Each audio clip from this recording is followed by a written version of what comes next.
Hi hello everyone, welcome to Raji home style.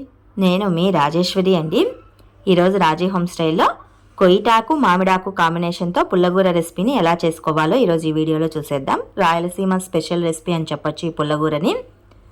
First of all నేను ఇక్కడ ఒక కొయ్యిటాకు కట్ట తీసుకున్నానండి, పెద్ద సైజే. అలాగే ఒక మామిడికాయ తీసుకున్నాను, పచ్చి మామిడికాయ అనమాట. ఈ రెండింటి కాంబినేషన్తో పుల్లగూర రెసిపీ. కొయ్యిటాకుని ఇలా చిన్నిగా తుంచుకున్నానండి, కట్ చేయలేదు, తుంచుకున్నాను చేత్తోనే. అలాగే రెండింటి టమోటాలను తీసుకున్నాను. మామిడికాయని చిన్న ముక్కలుగా కట్ చేసుకున్నాను. కారానికి సరిపడా పచ్చిమిర్చిని తీసుకున్నాను.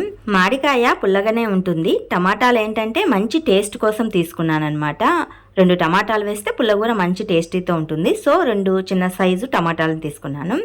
స్టవ్ పైన ఒక కుండ పెట్టేసి అందులో ఒక 2 టేబుల్ స్పూన్లమైన ఆయిల్ వేసుకొని, ఆయిల్ హీట్ అయిన తర్వాత తిరువాత గింజలు, కట్ చేసిన పచ్చిమిర్చి ముక్కల్ని, క్రష్ చేసిన వెల్లుల్లి రెబ్బల్ని, అలాగే 2 రెమ్మల కరివేపాకు ఆకుల్ని కూడా వేసేసుకొని ఈ పోపునంతా దోరగా వేగనివ్వాలండి.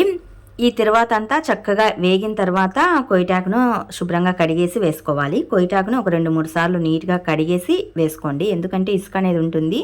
ఎక్కువ నీళ్లు పోసి కడిగేసామంటే ఆ ఇసుక అనేది వెళ్ళిపోతుంది. పుల్లగూరలు ఎప్పుడైనా సరే నేను మట్టి కుండలోనే ప్రిపేర్ చేస్తానండి.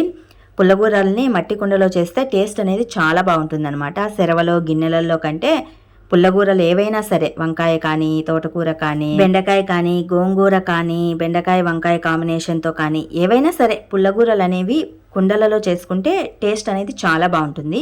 అందుకే పుల్లగూరల కోసం నేను సపరేట్గా కుండని పక్కన పెట్టేసుకొని పుల్లగూరల్ని కుండలో చేసుకుంటూ ఉంటానండి. పోపు అంతా చక్కగా వేగిన తర్వాత శుభ్రంగా కడిగేసిన కొయ్యిటాకుని, పచ్చిమిర్చిని, కట్ చేసి పెట్టి ఉంచుకున్న మామిడికాయ ముక్కల్ని, టమాటా ముక్కల్ని వేసుకోవాలి. ఇందులోనే మన టేస్ట్కి సరిపడా ఉప్పును కూడా వేసేసుకొని కాస్తంత పసుపును కూడా యాడ్ చేసేసుకోవాలండి. ఇవన్నీ వేసిన తర్వాత కాస్త గరిటెతో చక్కగా కలియదిప్పేసుకోవాలి. 1-2 సార్లు గరిటెతో కలియదిప్పుకున్న తర్వాత ఒక చిన్న సైజు గ్లాసుమైన వాటర్ని యాడ్ చేసుకోండి. చిన్న గ్లాసుమైన వాటర్ని యాడ్ చేసుకుంటే సరిపోతుంది, ఎక్కువగా వాటర్ వేయొద్దండి. ఆయిల్లోనే బాగా మగ్గితే కనుక టేస్ట్ బాగుంటుంది. మాడిపోకుండా ఉండటం కోసం చిన్న సైజు గ్లాసుమైన వాటర్ని వేసుకుంటే సరిపోతుంది.